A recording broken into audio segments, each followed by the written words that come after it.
Okay, hi everyone. Welcome back to episode 2 of Grey Matter.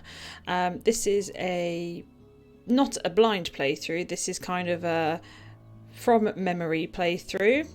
In the previous episode, so in the first episode, we got halfway through the first chapter. We were introduced to the character Sam. She is a travelling magician.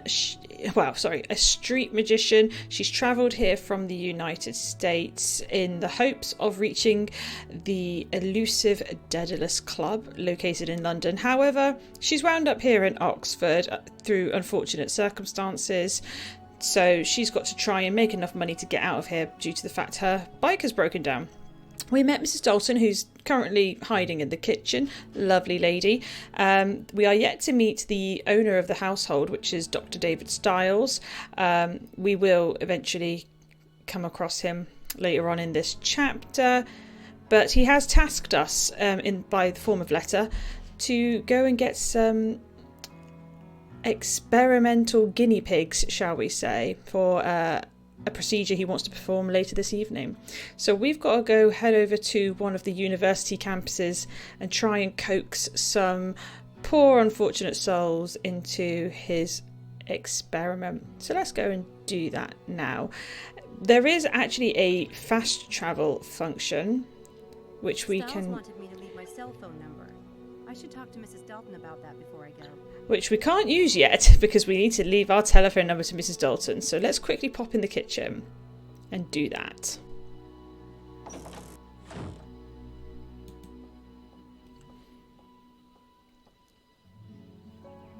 I have a problem.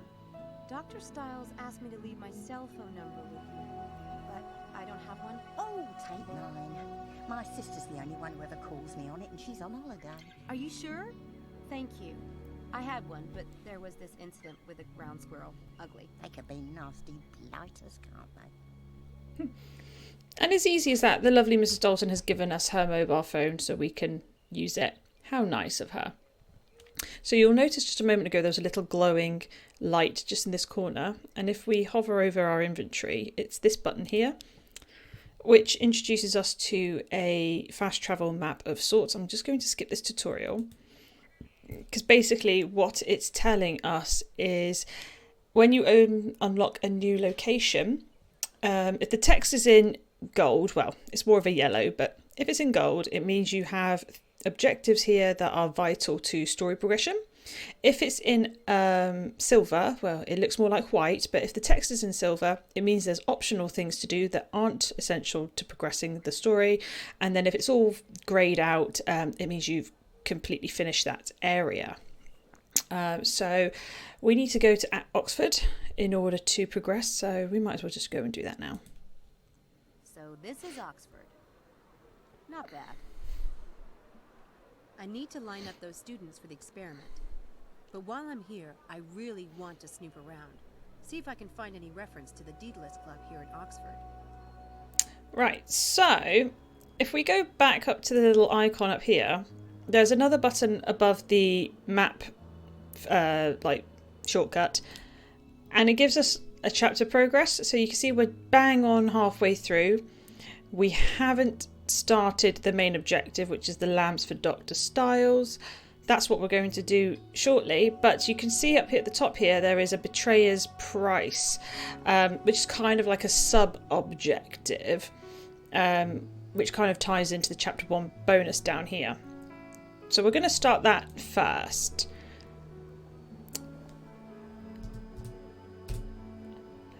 And then everything in here, on this page will be interacted with at some point. But I think for the sake of just make sure I don't miss anything, I'm going to check out the phone booth. I don't recall needing to use the phone booth later in the game, but I could be wrong there. I don't need to use the phone booth right now.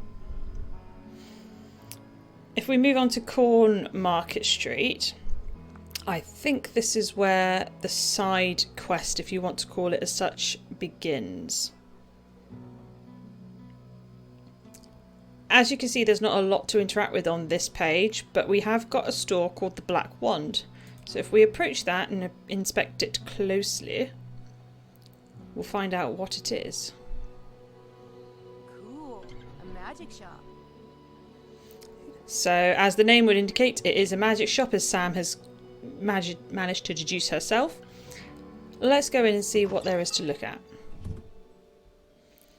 So we've got a couple of shelves with items you can inspect, but you don't really get anything from it.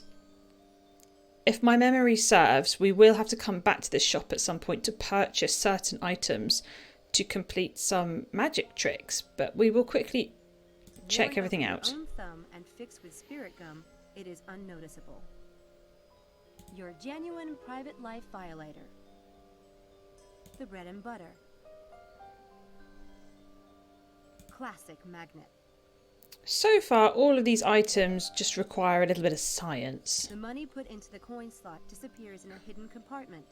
Don't forget to give the money back afterwards. Makes your eye color change without any kind of glass. A little switch on the back of the box allows you to control whether the devil pops out or not. Useful adhesive to fix wigs, beards, and other costume prosthetics. This discrete device will play the associated sound when pressing the button on its remote controller. This discrete device Alright, making her repeat herself. The contents of this file will switch from liquid to solid state when salt is added. Okay, so that's everything on that shop shelf. We'll check out the second one. I think there's a couple of duplicates. Break and repair this magic wand in the blink of an eye. Triggering the invisible wires coming with the device will trigger the flash powder and cast a bright flash of light. The bread and butter. Makes your eye color change without any kind of glass. The only thing that differentiates this fake blood from real blood is the fact that it's easier to wash out. Any text written with this ink will disappear within a few minutes. The sides of this cube can be swapped by pressing a button to match your prediction. The sides break and repair this magic wand in the blink of an eye. While looking perfectly normal, these gloves will make any object stick to their surface. Okay, that's everything we can see on there. If we look at this Houdini portrait first, before we move on to the game, because I think the game is essential to starting the side quest. He doesn't look like Harry Houdini.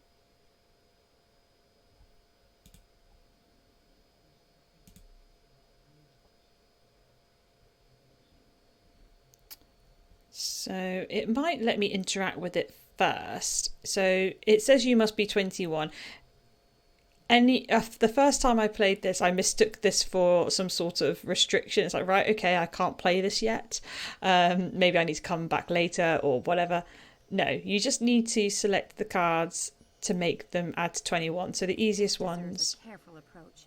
I should see what the owner can tell me about it first. Oh, it's not going to let me play it straight away. That might be why I never returned to it. You basically need to get the cards to add to 21. So the easiest one would be to get a 10 and an ace. It's the Daedalus Club logo. Is that really wise, I wonder? Hi. This is a Daedalus Club puzzle box, isn't it? Is it? My. What a mystery. Okay, we can't play the game just yet. We're going to have to talk to this Mephistopheles person. Can I be of assistance, young lady? I hope so. That is a Daedalus Club puzzle box, isn't it? I recognize the club logo. Do you? And what would an American like you know about the Daedalus Club? I've been in Europe for almost 2 years now. I know a lot of street magicians on the continent. Ah, I thought you had the look. Watch carefully.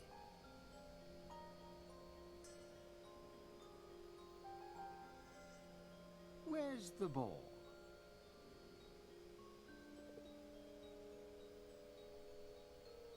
Where's the ball?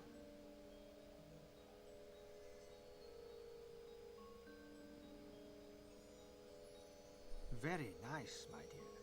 My name is Mephistopheles. And who are you? Samantha Everett. Sam. But my stage name is Lady Byron. Nope.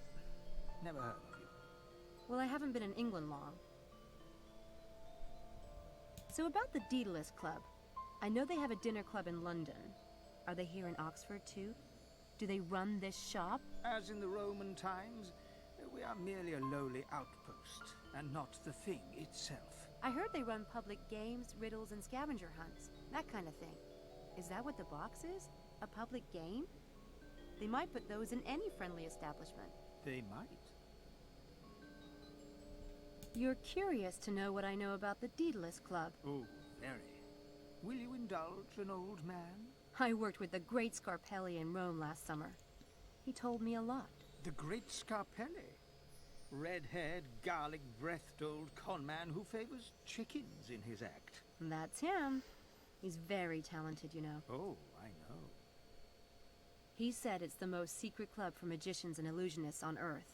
All the great masters belong to it. Do they? And what other morsels did he divulge? To become a member, you have to pull off a grand game, like a major public illusion, or legendary con. He's worked on one for several years, but hasn't perfected it yet. A common fate, I'm afraid. But one must always start somewhere, Miss Everett. And a good place might be that box. Yes, I believe you're right.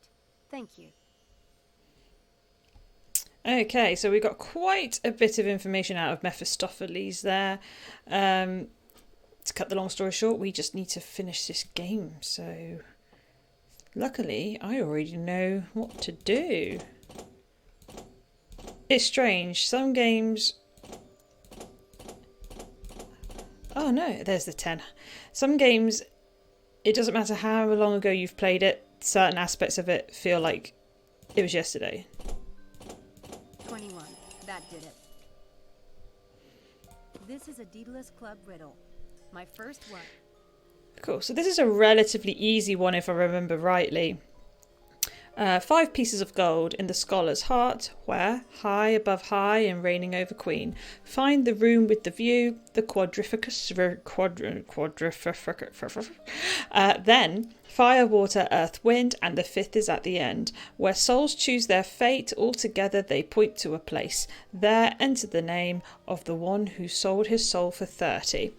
So it sounds convoluted, but really, Queen is actually referring to the Queen Street that we saw just a moment ago. So we can kind of leave here straight away. But I'm just going to check with Mephistopheles first. There we go. There's a couple more. So if we start the conversation, that should activate the quest. The riddle says something about the scholar's heart. Is that a particular part of Oxford? I'm not familiar with the city. I would take that to mean the heart of the university, which is where you are right now. But I wouldn't depend on my help if I were you. I'm a miser with it, for one thing. And if you got aid, how would you know if you were worthy of the game?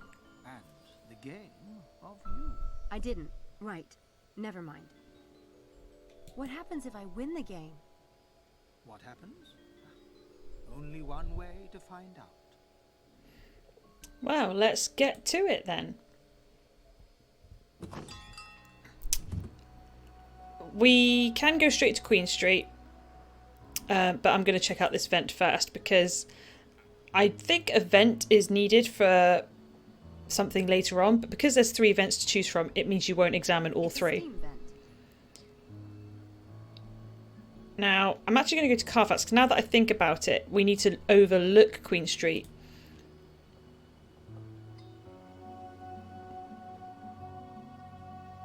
That's it. We want to go into this tower, so we can't enter it straight away. I think we have to examine the plaque and then we can enter the tower. Queen and High Streets. The riddle says high above high and reigning over queen. Maybe the spot I'm looking for is around here. There we go. I can read this sign since we're here. So, Carfax Tower. This landmark is one of the oldest in Oxford. It was built in the 12th century as a lookout at this important crossroads. The name comes from the Latin word quadrificus, meaning 4 ways. There you go. So, as you can see, my Latin is terrible. I can't speak Latin. I can just about speak regular old English. So we're now on the high on high, if you get the meaning. Pretty nice view up here. Now I can interact with the panorama, but she's just going to repeat herself. Pretty nice view up here. And there's not a lot to interact with up here. We need to close this door, I think. You can see that there's like little cogs, which means the item is movable. I believe there's something behind the door.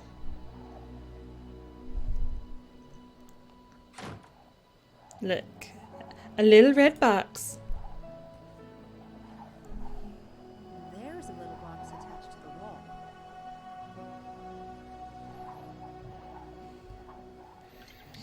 The box has a Deedless Club logo. I need to do something with this box, but I don't know what. Looks like the bottom might come off. But how? Maybe it has something to do with those vents. Now, if we refer back to the riddle, we've done the first portion, so we're in the quadrificus. Then it's fire, water, earth, wind. So in our inventory, we have a matchbook, which I'll equip.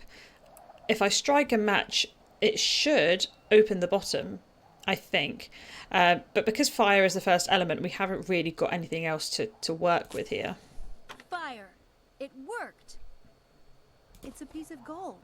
And the second paper looks like a coat of arms. Maybe it's a clue to the next location. Let's find out. First things first, we can... It's a piece of gold for the betrayer's price. According to the riddle, there are 4 more hidden somewhere around Oxford. We can arrange these puzzle pieces, so let's just continue. There we go. So there's the first one, all arranged, ready to go. And then, if I have a little peek at that, that gives us the coat of arms. We can't actually look at it. You just have to go by the image that you can see from the inventory. So we have a shield with a cross in the middle. We've got like red wings or tassels on the sides. Should be pretty easy to remember.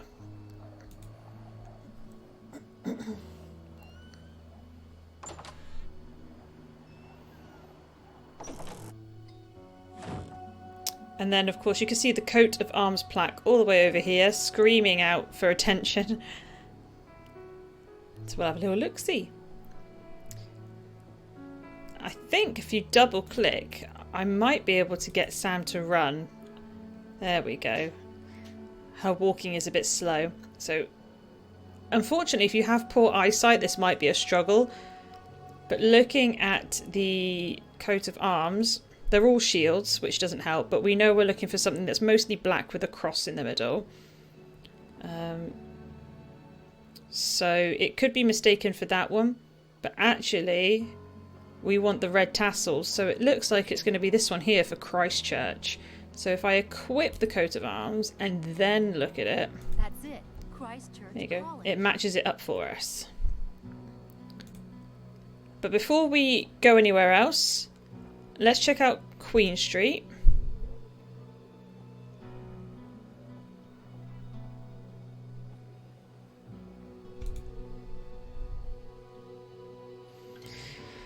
And let's examine some of the people here. See if we can convince them to be experimental guinea pigs. Lambs to the slaughter. Hey, you're losing a paper. What? Take a look. If you're free tonight, it's just an easy few hours for £15. Every student needs money, right? This is like taking candy from a baby, my friend. Oh, this is great. Brilliant. What do you mean? Oh, this is a joke, right? Styles? Experiment? No, it's £15. What's so funny about that? Ah, you're serious. I guess it takes a freak to work for a freak. Good day. Great. It appears I'm working for Dracula. Nice. Something is really off with this Dr. Styles, so unfortunately his reputation isn't great in the local community, so we might have a tougher time than we thought trying to convince people to come to this experiment.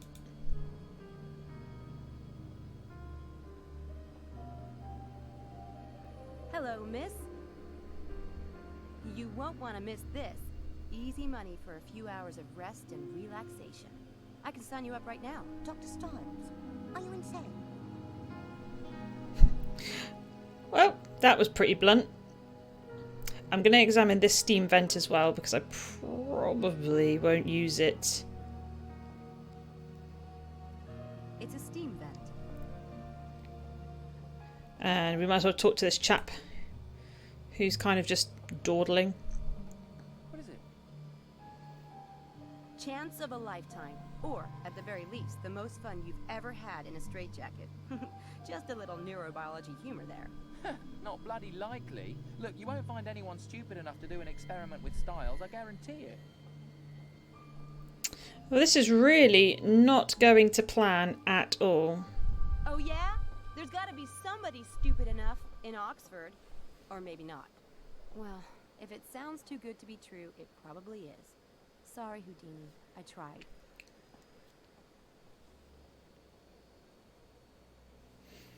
Aha, but they've dropped something. First year student orientation party at St. Edmund's Quad. It's today. Freshmen. Ah, surely people who are new to the area won't have a clue about the strange and weird Dr. Styles. At least that's what we can hope. Before we move on to the party, or what is probably left of the party, I'm just going to quickly examine everything else that's here. Lion and unicorn. The architecture in England almost makes up for its weather. Interesting outfit. Something tells me he's not just hanging out there for his health. Right, let's see if we can go into inside the complex. Your ID, please. Driver's license? Student ID. Oh, that. I left it in my room. Sorry. Not so forced. Them's the rules and there's the street. Have a nice day. Thanks. I really wish it was as easy as that to just tell people where to go. It's like, right, off you shop. And there is a shop over here. I don't recall ever needing to go into the shop. I'm sure as the game progresses that might change, but I really don't remember having to go inside of this shop.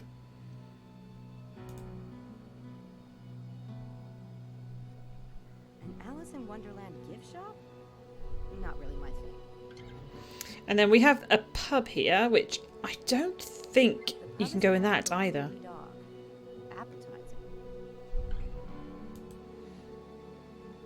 Man, not being funny, but dog farts are the worst.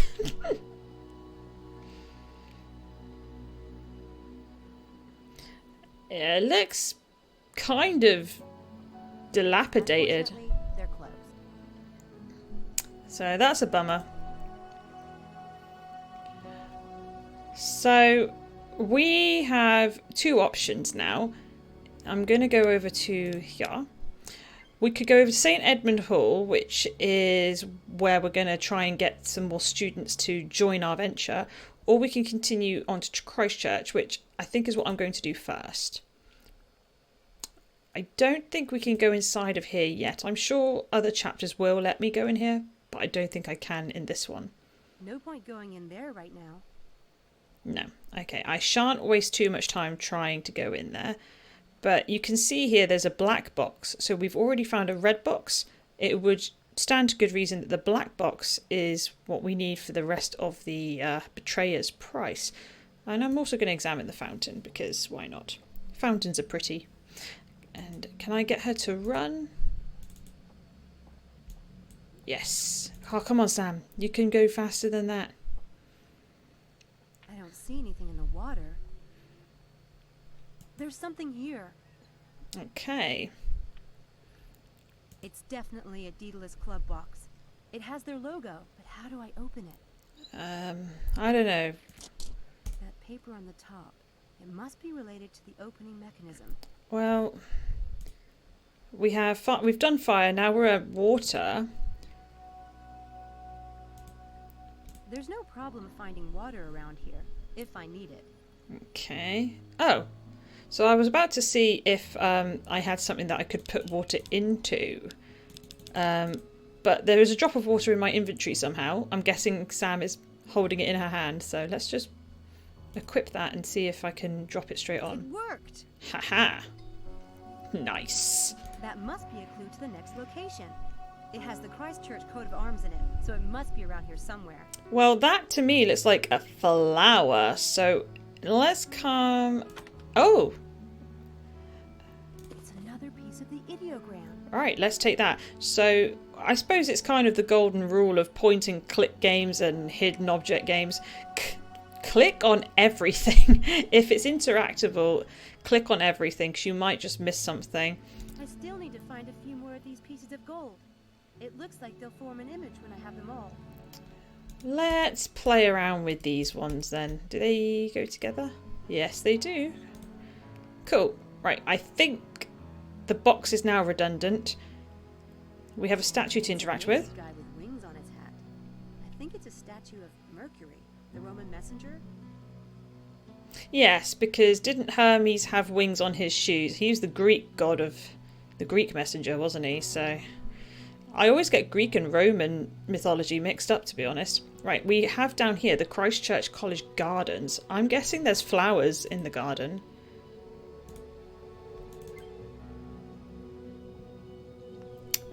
We have 3 flower beds. Let's start with this one over here.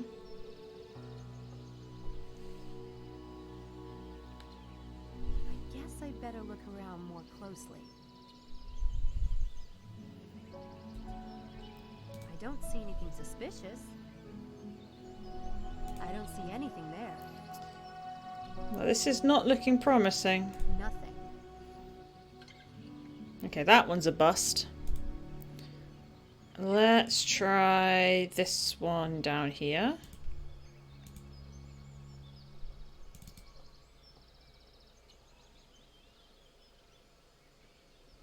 Okay, this might be a bit more... because this area looks like it's got something. Looks like that dirt has been freshly dug. Ooh, keep looking. That flag has the Daedalus Club logo on it. Alright, Nancy Drew. I think there's something down there. It's a piece of the ideogram and a beer coaster. The beer coaster must be a clue to the next location. It must be. So I'm going to put the other pieces I still together. need to find a few more of these pieces of gold. It looks like they'll form an image when I have them all. Ooh, okay. Getting closer.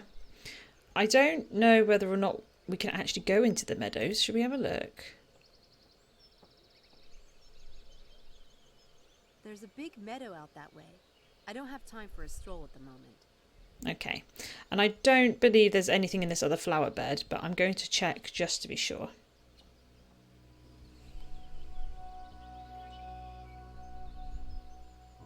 Looks like normal plant stuff to me. Well, Nothing unusual. Looks like normal plant stuff to me. okay then, we'll leave the pansies alone. I don't think there's anything more I can do in Christchurch, so what I'll do is I'm just going to check the progress. Okay, so the Betrayer's Price, we've actually completed it as far as we can, because this beer coaster would indicate we need to go to a pub, and if we think about it, we've done Firewater, we dug it out of the earth, the wind is the last clue, Windy Dog Pub makes good sense, but we've just found out it's closed, so maybe we have to try it at another point. Yeah, and then we need to do the lambs. I think it wouldn't hurt to just quickly go back to Oxford. Or have a little peeky peek at the pub, just in case it unlocks anything.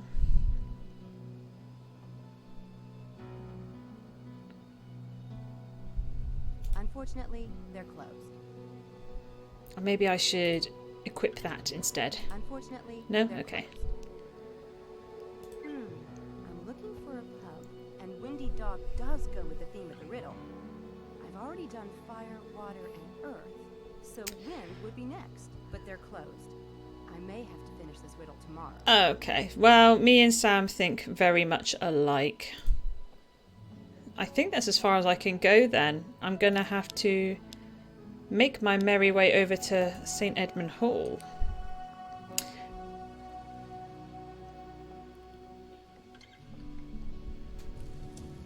Oh, come on. What do you want, blood? I told you I'd delete your scene. And I'm supposed to trust you. Please, I'm whining now. I'm whimpering. You're killing me here. Maybe you'll think twice next time. I've nothing more to say to you. Alright, so that would indicate that we need to talk to these two first, maybe, because we're not getting... Oh, we are getting indications for these two ladies over here, but I think we're better off talking to Harvey and Lisa first. I can't lie, I remember Harvey's character very well. He creates quite the impression. So what I think I'll do is talk to him before Lisa. Hey, hi. Sorry to bother you, but I overheard your accent. You're an American? Yeah, Me too. I'm Sam from DC. I'm Harvey Kinderman, the Big Apple. You don't look American, you know. Maybe French. What? Oh, come on. There are a lot of people like me in New York. I guess those French are everywhere. I'm glad to see you still have your sense of humor. I noticed you were fighting with your girlfriend. Girlfriend? President of the Lynch Harvey Kinderman Club is more like it. You haven't been here long enough to get into trouble, have you? Are you kidding? I can get people to hate me in under 10 seconds flat. That girl, for instance, Lisa, she loathes me to the point of breaking into my room and deleting my latest film from my computer. And she took the only hard copy I had, a Kinderman masterpiece. Gone. And I've known her less than 2 weeks. I'm telling you, it's a gift. Right, so we've got some dialogue options here for Harvey. I'm just going to run through all of them. Why would Lisa do something like that? No reason on God's earth. She's in the film, right? What'd you get her doing? Well, it was a commode soliloquy. Artistic truth, man. I mean, the film's about superficiality and how we're all really just flesh and blood underneath all the glamour. I'll buy that, but I wouldn't if I were Lisa. She didn't. She's pretty much being a major B on toast. Say, I bet you could use some extra cash. You know, for film or production costs or whatever. What's the catch? My prof has this little experiment going on tonight. It's a neurobiology thing. Easy as pie, and it pays £15 for just a few hours of work. Boy, have you got the wrong guy. I won't even go to the dentist, and the last time I had blood drawn, they had to call in the National Guard. I don't want anything to do with needles, anything needle-like, or anything that involves putting anything small and shiny anywhere close to my skin. Even jewelry makes me nervous. What are you studying, Hart? Technically, I'm in the international law program. But not really? No, I am. It's just, you know how you can get splinters under your nail and bleeds and stuff under there, and it hurts so bad you just want to hit something? Law is kind of like that for me. And you're studying it. Why? My dad, he has this high hopes thing. Talk about guilt. But hey, it's fine. I'm in England, and I wanted a chance to check out British filmmakers, so it works. Mostly. Gee, suck it up and tell him, Hart. It's your life. Yeah, thanks. I'll get right on that. I mean, I can't comment. As someone who hasn't actually been to university, I don't know how much weight there is in a universal degree in arts versus a universal, like a degree in law. But I'm going to say that a law degree will definitely be a good fallback if the film thing doesn't work out. Does Lisa have your movie with her? Yeah, it's in that Godzilla purse of hers. I would have kicked her shins and run with it, but then she'd have to hurt me. Is it on DVD? The Super 8, why? Do you have a spare Super 8 film cartridge with you? Yeah. Again, why? Just weigh my options. You have options? Wow. Can I have some? I'm fresh out. All right. How badly do you want that movie back, Kinderman? You shouldn't call me by my last name. It turns me on. Listen, if you do this experiment for me tonight, I'll get your cartridge back. What is this, Torture Harvey Day? Do I get my choice of the guillotine or the rope? Is that it? Stop being a wuss.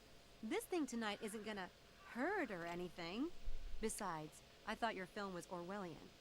Do you want to be talking about it at the age of 50 in the actor studio as your lost masterpiece? Sheesh, turn the screws. All right. But what are you planning to do? Trust me, she won't feel a thing. Give me the spare cartridge. This ought to be interesting. Okay, so we've just got to do a little something. This is where we get to use our magic handbook. We're going to perform some tricks in order to win the favour of our potential experimentee. So with the book equipped, we hover over Lisa and you can see a little top hat and magic wand, which indicates you can perform a trick. So let's give it a whiz. Yeah, I can take her down, no problem. But first, I need to pick the right trick. Okay, so I'm just going to skip this bit because it's pretty straightforward. You just flick through the pages and pick the right trick. And I think I'm going to want something to do with destroying, I think.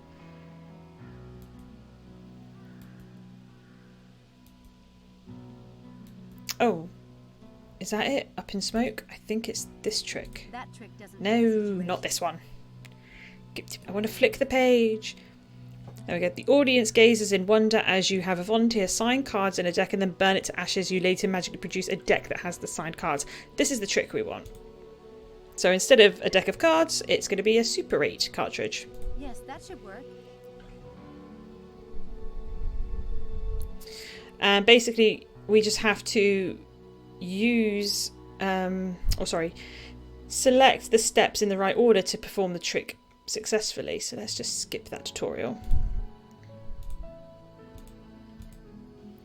Oh, I pressed continue, not skip. Never mind. We can refer to the book, so we can open it up and literally follow the instructions alongside. So we need 2 identical items. Yes, check. One is here, one's up my sleeve. I need to load the duplicate up my left sleeve.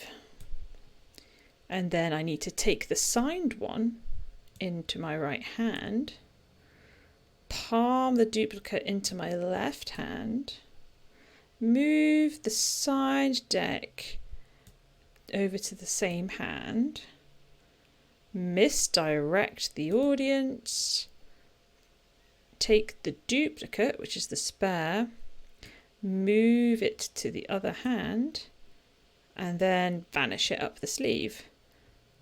And as you can see, it will list the steps here.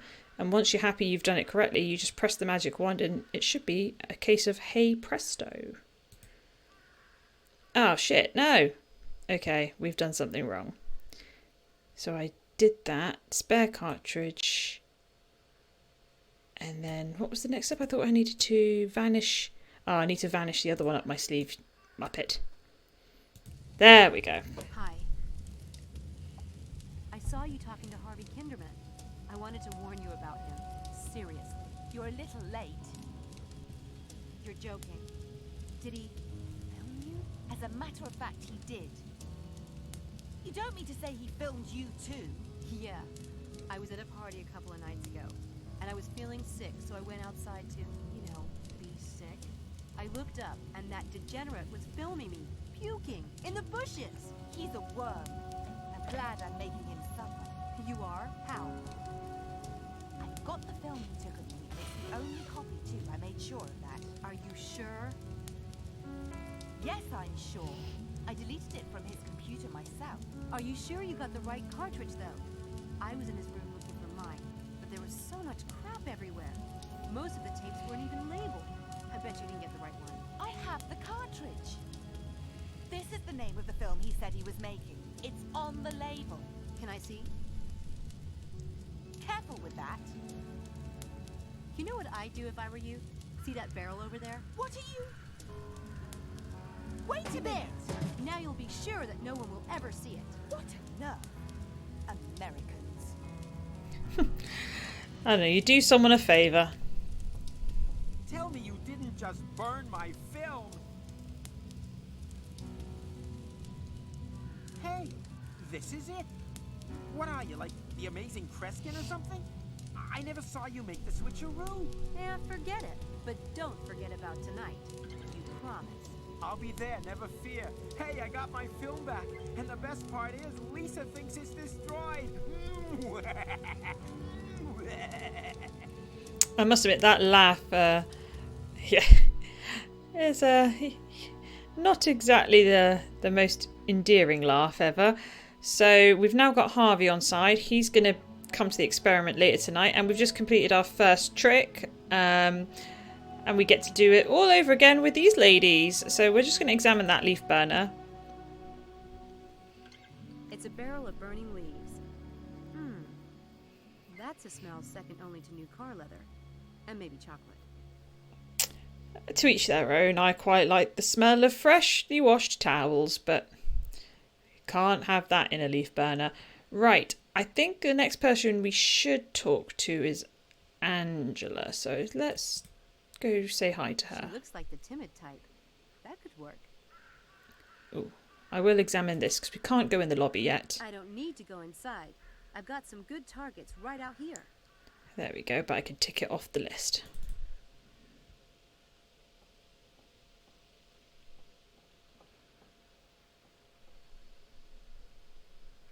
May I hang around? I'm waiting on a call. Oh, sure. Should I... Do you want me to leave? No. God, no. You were here first.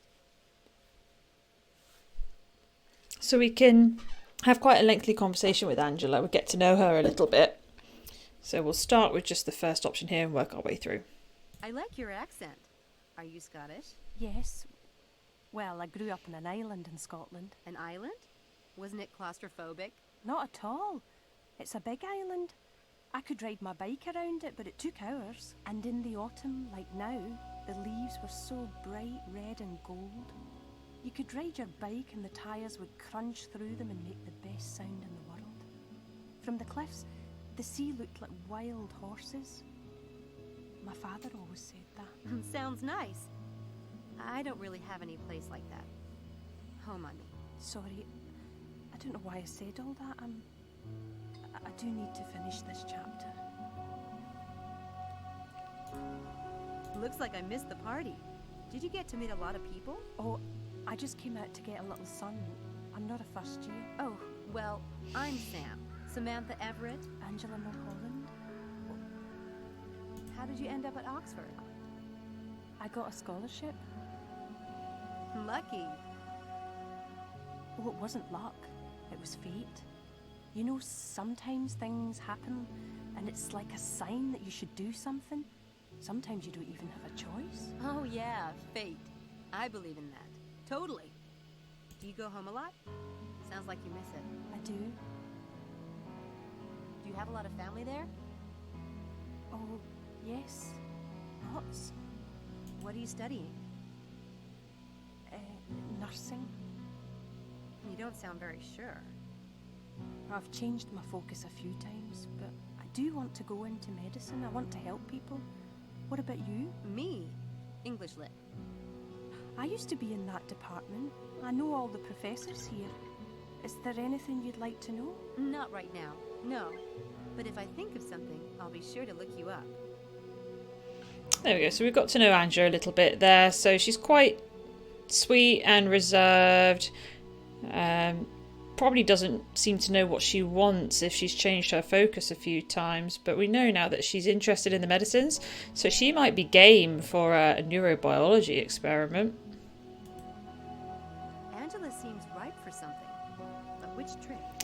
Okay, so we're next to a phone. I know for a fact that the phone plays into it, so let's have a look at what the options are. I think I saw a trick called telephone psychic. I'm pretty sure it's that one. Aha! That payphone might come in handy. I'll need to get the number off it. Okay, so let's have a little look. And then And the number's just down here, but I need to equip the phone first. There. I put the number into my cell phone memory. It should be dialed automatically if I press dial. Let's check out the instructions for the actual trick.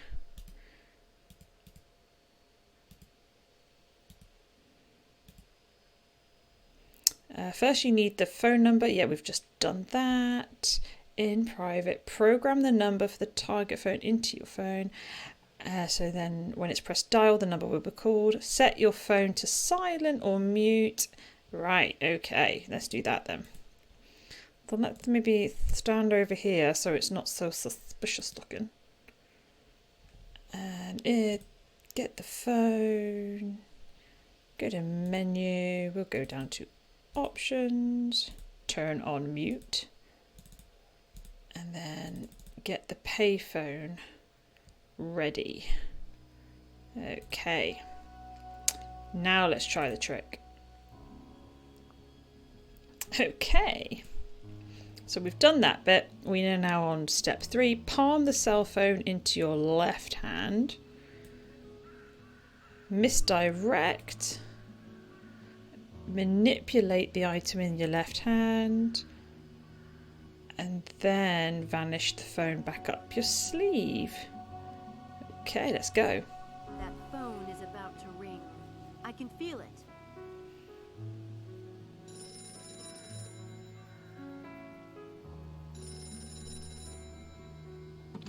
Hello? This is Sam Everett. Terrific. Thank you so much. I'll see you tonight.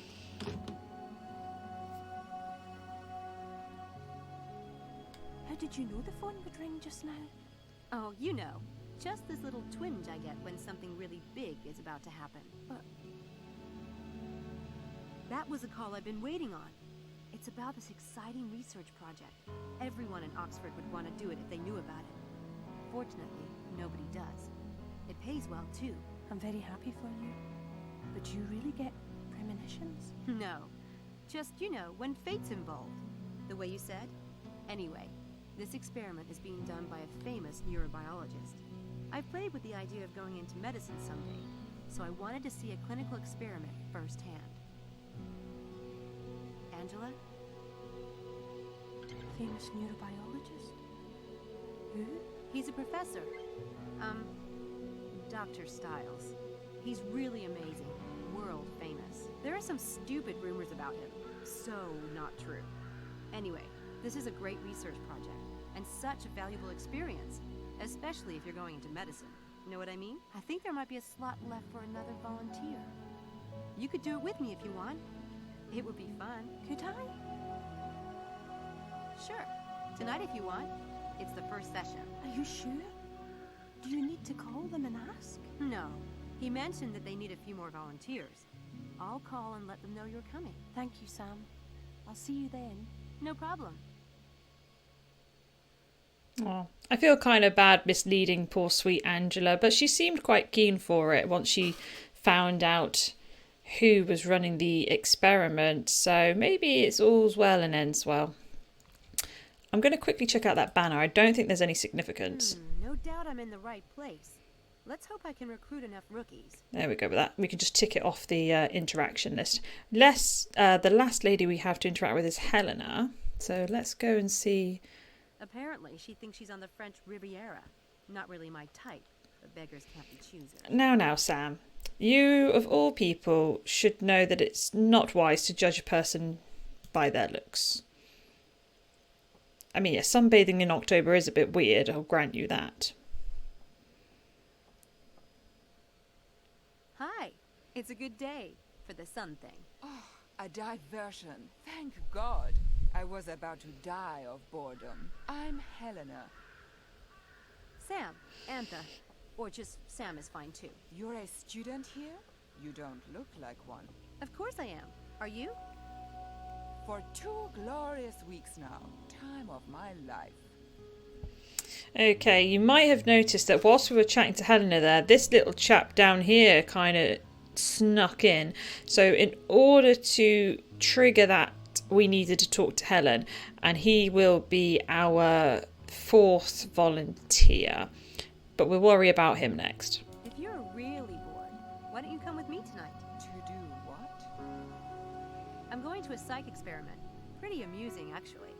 Very Dr. Strangelove. Not for me. I have plans for this body of mine, and no doctor's going to get his greedy little hands on it. It's just a psych thing. I'm sure Dr. Styles won't do any permanent damage. I'm not interested. What are you studying? Art history, which isn't horrible. I do have an interest in the subject. Antiques mostly, and paintings. That's why Papa sent me here. He said if I was going to spend money, I should at least know what I'm buying. Gee, sounds rough. You have no idea. Care for a vodka and soda? I can run up to my room and whip up another one. Tempting, but no. Maybe later. Suit yourself. Oh, very typical. She privileged sort of attitude, doesn't realise the opportunity given to her, but at least she's here, I guess. Where are you from, Helena? You don't sound British. God, not remotely. I'm from a tiny little country. You wouldn't have heard of it. I wouldn't have heard of your country.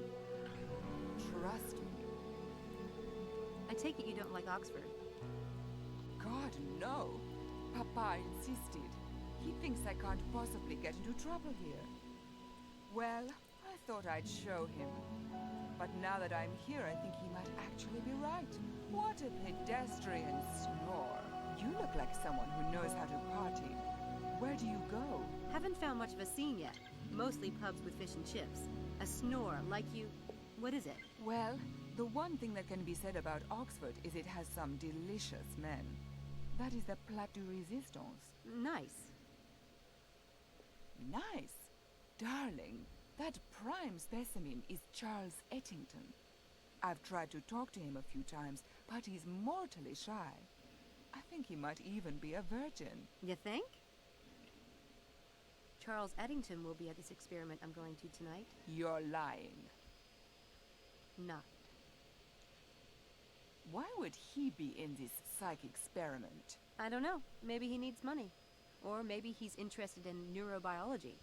You'd have to ask him. I doubt Charles Ettington needs money. In fact, I don't believe you even know him. We'll see about that, won't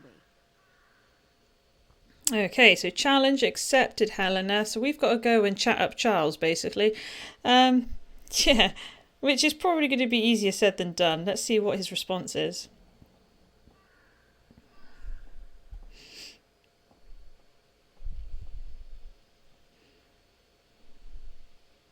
Mind if I hang around? I was supposed to meet a friend here. Well... So clearly he is quite shy. We're going to try and strike some conversation by talking to him about the bits and pieces he has here on the bench. There's a book and a letter, so let's see if we can do the letter first. The letter on top is from Gertrude Eddington. I bet that's his mother. And then let's try and select the book next. Homer's Iliad. Now, when we talk to him, we should get some conversation options. Did you get mail from home? Sorry. It's just that I've been expecting a letter from my mom for days. I'm beginning to think the Oxford Post is eating it. No? I've been here for 2 weeks, and I still haven't received a letter from my mom. She promised to write all the time. It doesn't take that long for stuff to get here from the US, does it? Don't know. Never got anything from there. Of course not. Duh, I'm sorry. Ragging on like a total loser. I get mail every day. My mum, she writes to me every day. No way. God, you're lucky. I miss my mom so much. So how come you haven't opened it yet? Mum and I always ate dinner together, so I like to read it then. Aw, isn't that sweet? Mom and I love to ride bikes together. But reading her letters on a bike probably wouldn't be the best idea. So clearly Charles is a bit of a mummy's boy, which is, I guess there's nothing wrong in that.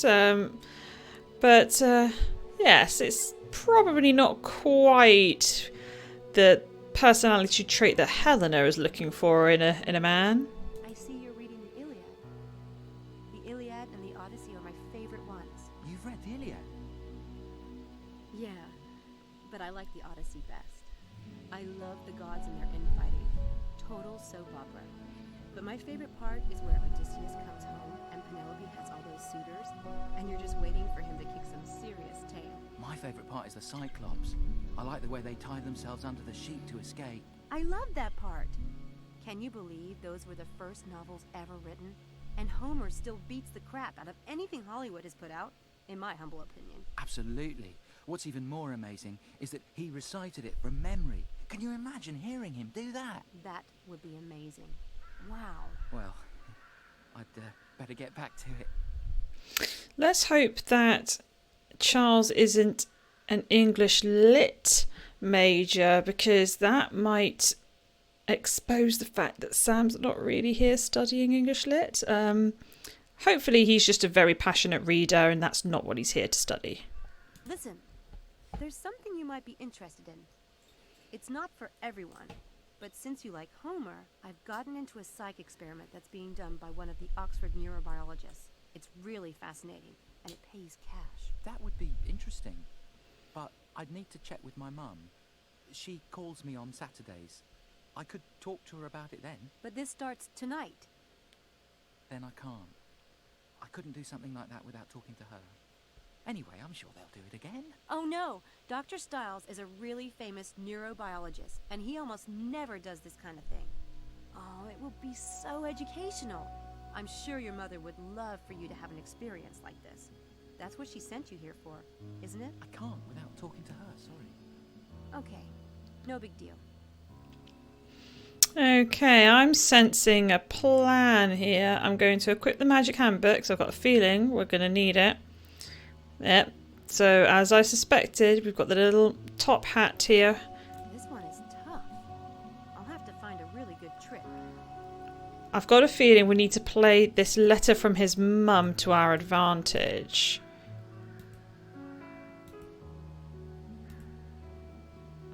Let's see, I wonder if... Ominous mailbag, that sounds suitable. I can only set up the first part of the trick to get the letter for now.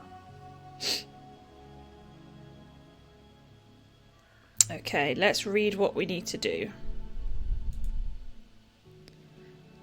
First, you need that unopened mail. Yep, so let's misdirect. Take the letter in your left hand and vanish it up your sleeve. That's easy enough. Boom. Well, you know what they say. Fluffy white clouds means it's a beautiful day to fly a kite. I don't see. No one has ever said that, Sam. It's just an expression. See you later, Homer. Okay, we has the letter.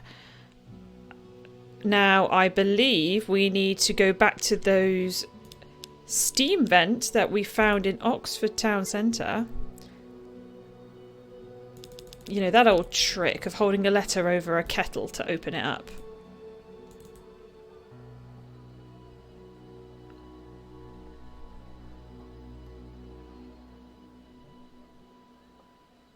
Ouch! Hot!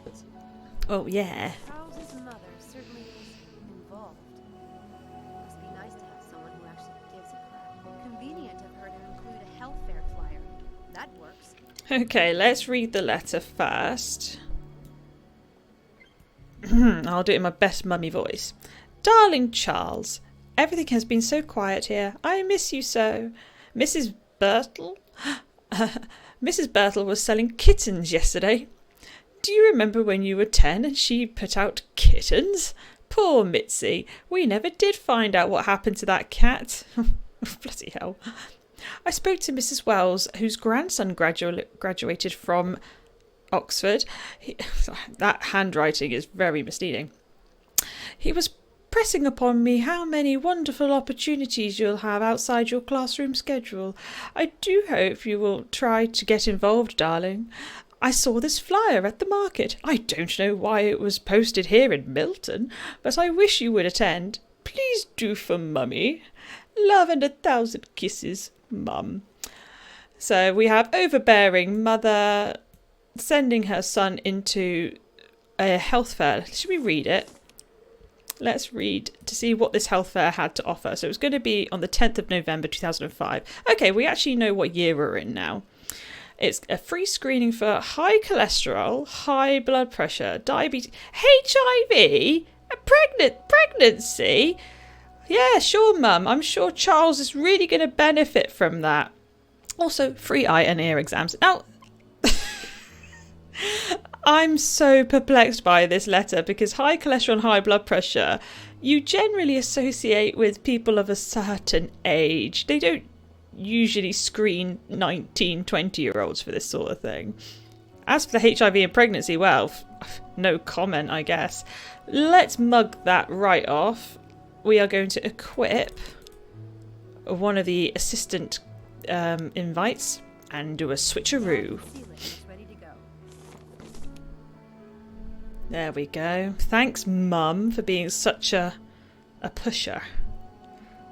And let's fast travel back to the quad. As you can see, both these locations are now grayed out. That means we've done everything. So we just have to lure in these last two gullible folk. And I need to equip that letter again. Actually, no, I need to equip the magic book because I need to complete the trick. Now I can finish the trick and put the letter back.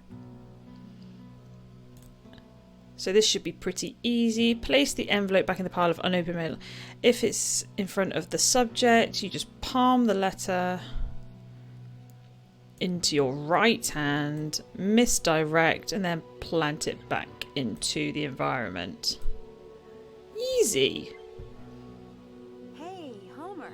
Do you happen to know if that payphone over there works for international calls? I was thinking about calling my mom. Couldn't say. That's all right. I'll go check. See ya. Right, so I think I'm pretty sure he'll take the bait and show up tonight.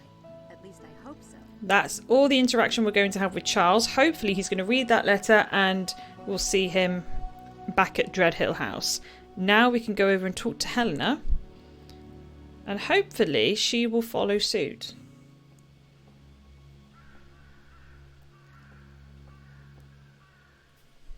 Damn it. What's your secret? I haven't been able to get as much as a hello out of the boy. And there you are, chatting away. Well, you know, you get really close to people when you work together. But you have to be gentle with Charles. He's so inexperienced. You're diabolical.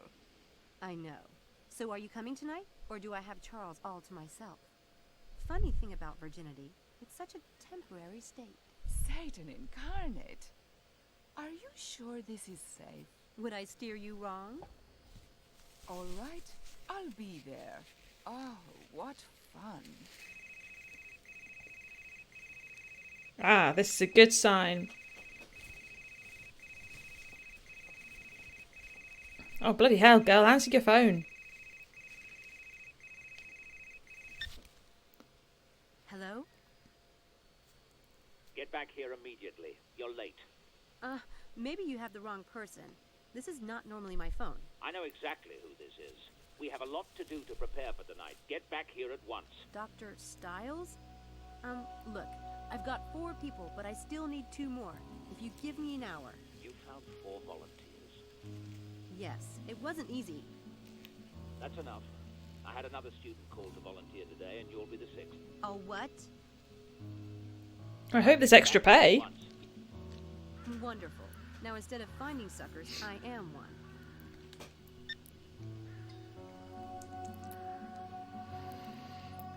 Right, so that was Dr. Stiles on the phone. Pretty blunt, kind of rude. Not the greatest first impression. Okay, so I'm a little bit freaked here. Damn all those stupid stories. If he's some kind of monster, I can just leave, right? Right. I'm a fast runner. Come on, Samantha, suck it up. Right, so we're about to enter a cutscene. We have basically reached the end of the chapter, so we're going to play this cutscene through. And we'll wrap it up once this cutscene is over.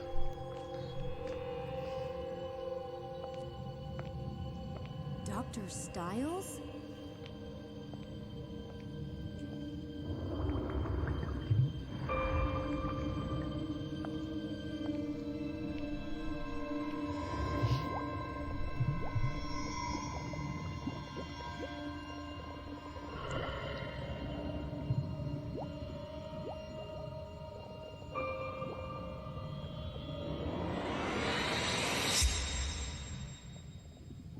Didn't your mother tell you it's not polite to stare?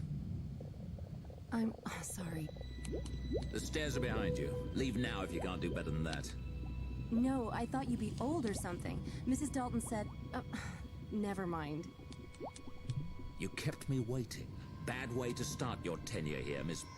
What the hell is your name, anyway? Sam Everett. What the hell is yours? I'll take that as a rhetorical question. If you don't know who you're working for, you really are a fool. What's your area of study? English Lit? Appropriately worthless. Yeah, well, I considered studying acts of war, but I failed the howitzers test. That gets a lot of freshmen, I'm told. Where did you get this? A jumble sale in a village outside Liverpool. I like old things. Why? My mother wore a necklace identical to this one. It was probably given to charity after her death. How bizarre.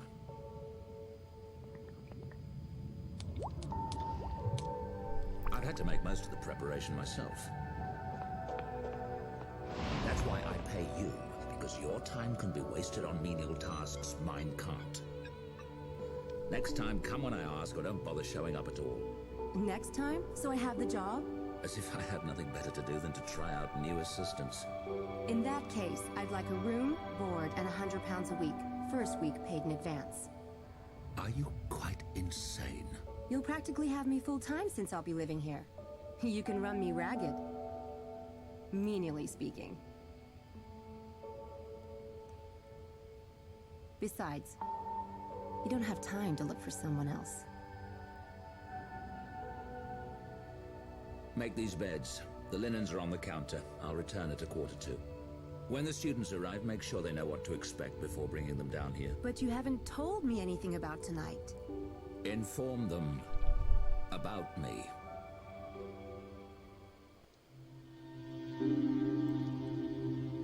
Do we get a last request stock? How about an appeal? I have a wife and kids to support, you know. Okay, not really, but I have a grandmother who liked me once. Yeah, it was 1989. Sit still. This isn't going to hurt. These machines are about as painful as X-rays, and far less carcinogenic. I trust you, Dr. Styles. Good. This will require nothing from any of you except a bit of imagination. Now, I want you to relax. Relax, lay back, and close your eyes.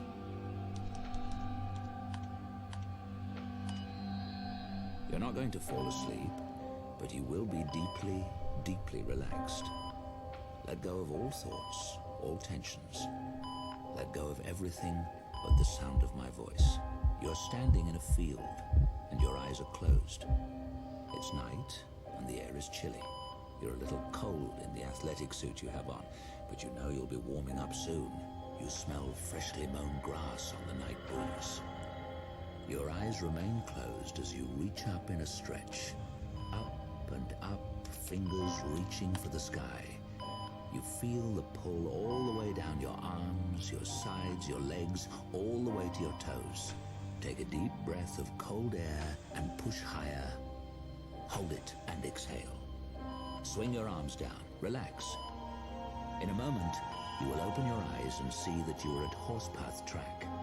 You came here for a night run. Your muscles are in need of a run, and you're looking forward to this immensely. When you open your eyes, you will see that it is a clear night. The field is lit with incandescent light from the lampposts, and the track is a dark, muddy red. You have the entire place to yourself. Now, in your mind, open your eyes, and begin, very slowly at first, very easily, to run. Okay, something spooky's going on.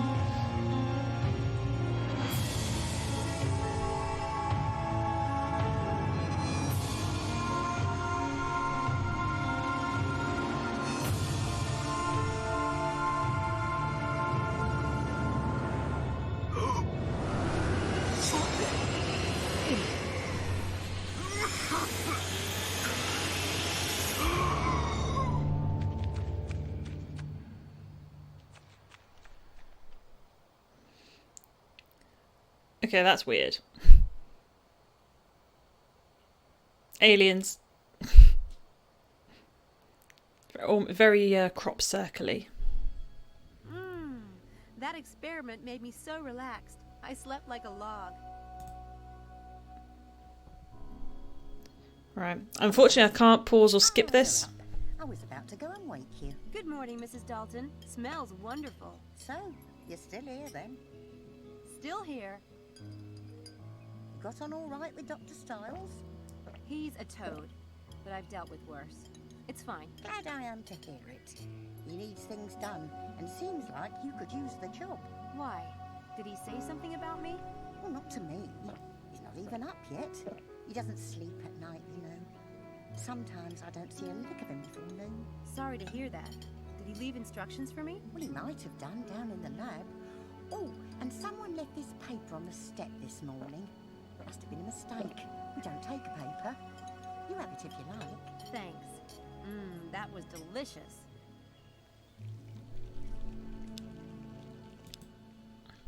Okay, so we are officially into chapter 2, with chapter 1 now completed. As you saw in that cutscene, we've been introduced to Dr. Styles. As you see, he's kind of got a bit of a Phantom of the Opera thing going on. So we know that there was an accident at some point, which we can only assume at this point that's what's caused him to have to wear a mask, but we don't know that for certain. And while he seems very blunt and very rude and quite asinine, to be quite honest, he did show an aspect of vulnerability when he saw Sam's locket, which would indicate that maybe his gruff exterior is some sort of defense mechanism to compensate for maybe a deep pain he might be withholding. But we will find out more, I'm sure, as the game continues. Our first experiment went ahead. We don't know whether or not it was deemed a success or a failure, but all we know is something weird happened at the time of the experiment. Are the two events linked? We don't know. Maybe it's just a spooky coincidence. But nonetheless, we will find out more as the game continues. I will leave this episode here. And we will dive into chapter 2 in the next episode. So thank you so much for watching thus far. Hopefully you'll return to see more grey matter and to find out how the events unfold. Thanks, and I'll see you again soon.